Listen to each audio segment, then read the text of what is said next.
Everybody, welcome back to another episode of Praying Well. I'm Mike St. Pierre, your host. My passion is helping you pray and pray well. If you're a new person to this YouTube channel, welcome. It's great to have you. And if you're a returning person, welcome back. So today we're going to be talking about silence.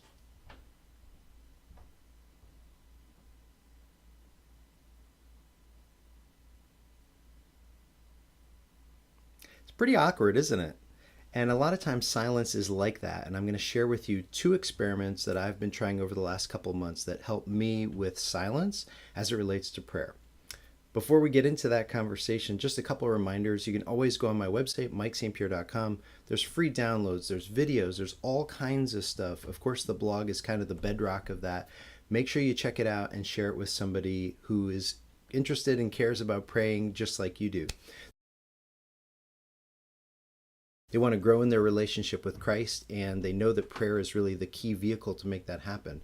So please make sure you subscribe, like this YouTube video, subscribe to my channel, check out the website. You get the picture. Okay, so let's talk about silence. Silence is one of those things for a lot of us. It is incredibly scary. It's awkward. Think of the last time you've been to a cocktail party, or maybe it was a barbecue in your neighborhood, and you're talking, there's a little bit of chit chat, and then you get that moment where you're looking at the other person and you're not sure, are you supposed to talk? Am I supposed to talk? Should I ask a question? Whatever. And what happens is a couple of things. One, either we get into that kind of lull in the conversation, it's just really awkward and we're not really sure what to do. And then it just feels, just weird, right? Or we're so worried about filling the silence that we're thinking in our head of the next question we're going to ask that person. So they're talking and we're not really listening. We're just thinking of the next thing we're going to ask so that we look really good and we feel confident. And again, we don't have to deal with silence. So that's something that can happen in human relationships and human interactions. And it's very awkward, or even think of the last time you're in a meeting and somebody asked you a question and you didn't really know what to say. You didn't have the answer. Or think of the time when you were in a car running an errand with somebody, or maybe it was a long trip. You ran out of things to say, or you weren't really sure what to say. So you just kind of talk about kind of silly, stupid stuff. That happens. And I think of my parents when I was growing up. A lot of times on Sundays, we would go to the beach. We grew up in Massachusetts. So we'd drive up to Maine. It's like an hour away, no big deal. And there were many, many times. I can remember many a Sunday trip to Maine where we really wouldn't talk much at all in the car. And yes, it could have been that I fell asleep or something like that. But sometimes when you're with somebody that you really know well, somebody that you care about and you love, silence is okay.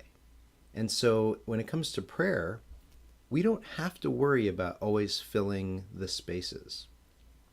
Yes, we should be talking to God, but we should also be listening to God. And I don't know about you, but for me, that's my growing edge, is the listening part. I'm really good at talking to God and throwing out volleys, and whether they're good things, prayers of praise or adoration. But I certainly fill that prayer time with a lot of supplication prayers. God, could you please bless this person who's really struggling? Could you help this person who's going through a tough time? Are you like me? You're probably pretty good at those kinds of prayers. It's the silent part that's really difficult. So I've been trying two things, and you can read more about this on my blog at mikestpierre.com. The first thing that helps with silence is just very, very simple. I try to take one day a week, no gadgets, no technology. This is hard. Okay, I call it a digital Sabbath. I've written about it before. You've probably heard me talk about it before. It is very effective. Give yourself permission to go old school, read a magazine, a book, a newspaper. Remember those? Get your fingers a little bit inky. Give yourself permission to do that. Spend more time outdoors with people you love and you care about. Spend more time reading. So the digital Sabbath is a very effective way of sort of taking your whole system, slowing you down once a week. And then when you're in prayer throughout the week, when probably you're going to have more noise, there's something about it. It's just this muscle of listening, of slowing down, and of not being bombarded with noise that can be very powerful. Okay? So that's the first thing I've been experimenting with for quite a few months now, and it really works. It's very difficult in the first, I'd say, few weeks, first couple Sundays in particular. After that, you start to crave it. The second strategy, and this one is much simpler, you can do it today. When I'm on my commute and I have the slightest sense that maybe there's a little too much noise or I should pray, I just turn off the radio, whether I'm listening to sports talk radio. I live here in Jersey, so we have great sports talk radio. I mean, we have every sport you can imagine, multiple teams. We have two 24/7 sports talk radio stations. It's awesome. While I don't really like the teams all that much, nonetheless, the quality of sports talk is really, really good. When I have the slightest urge to pray or the slightest inclination or sense that I should pray, I turn it all off. Maybe it's a podcast that I'm listening to. I listen to a lot of those during the week. And I just let the space fill the car and the silence fill the car. And I'm not going to lie. Are there times where that's as far as it goes? Yes. And that's okay.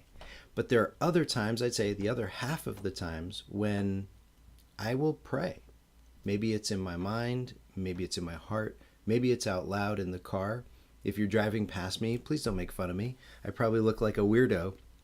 But I want to trust and build that muscle of confidence in my prayer life, in my relationship with God. And if all I have to do is turn off the radio once, twice, 3 times a day, that's an opportunity I want to take advantage of. I hope that you found these 2 techniques, these 2 strategies helpful. I can't wait to see you next week. And my hope and my prayer is that you will be able to say that you've indeed been praying well.